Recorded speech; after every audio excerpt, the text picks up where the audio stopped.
Documentary at San Francisco State. Nick Wosik, Sierra. No, I mean, who else is in it? Who else are you interviewing? We've interviewed Marshall Kilduff, Jordan Vilches. Okay, who is Kilduff? Was that a reporter? Yes. Oh, okay. He wrote a piece in New West yeah, magazine. Okay. And who else? Judy Babelar. Okay. And Ron Cabral. Okay. So if this documentary has any of Jim Jones' hierarchy or any of his people that still love him and honor him, do not put my footage in there. I do not release it. Okay. Okay.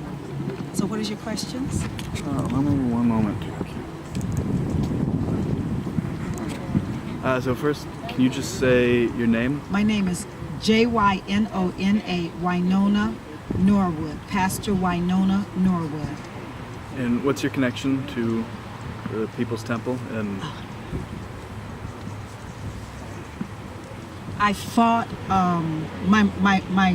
My family was Jim Jones' first African American family, and I was never a member. But most of my whole family was. Was your family recruited out of the San Francisco Bay Area? Yeah, my grandmother was one of his heaviest recruiters, Julia Gales, because she believed in his lies. He lied to them. She believed that he was going to do great things for her family and friends and her children. So she introduced Jim Jones to the family. Did you grow up in the temple? No, I never joined the temple. That doesn't mean that I'm better than them. It's just that I didn't believe him. I had dreams that he was going to kill everybody, and so I kidnapped, rescued my son, and took him into hiding. But you had family who was in Guyana? 27 loved ones died in Guyana. And you do this every year? Every year, yes. You talk about the importance of keeping that memory alive of the event and of those who were there. Because if you don't learn the lessons of Jonestown, of not giving up your free-thinking ability, especially to someone that is teaching.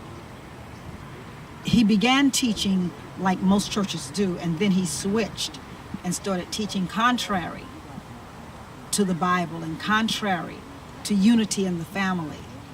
It's important to remember that the people believed in him, they supported him, they took him at his word, and he took their life.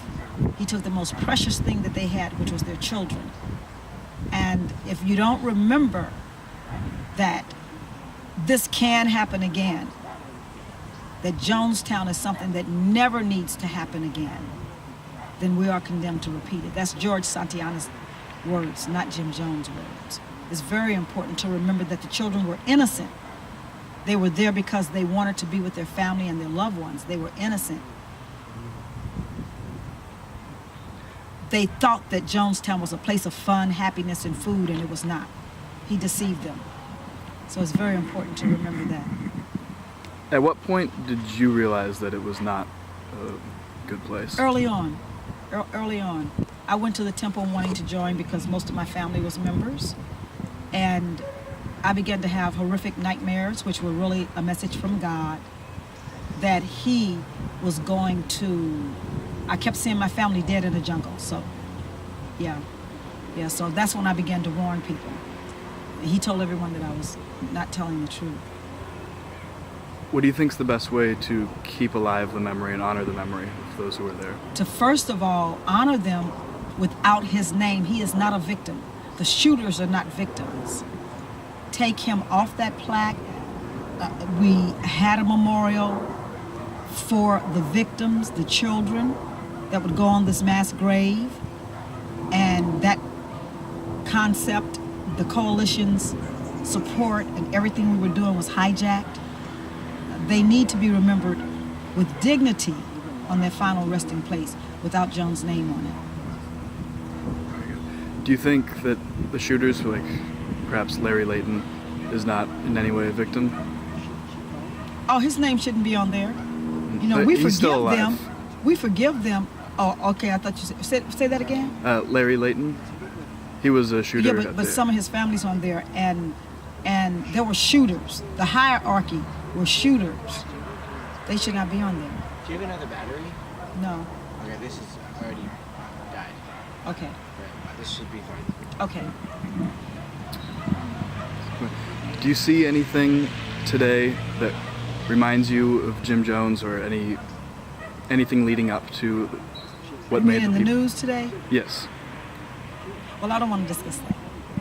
Is there anything in terms of the climate of the country that reminds you of the events that would lead It up looks to like something? we're going into a civil war, and that's very sad.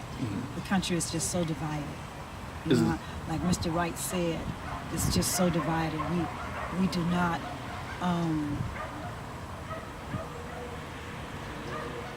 We need to come together, black and white, red and yellow, of all races. Does that feel similar to the climate before Jonestown? It does. I believe that's all I have. And your name again? Joseph High? Joseph Hyde. Yeah. Okay.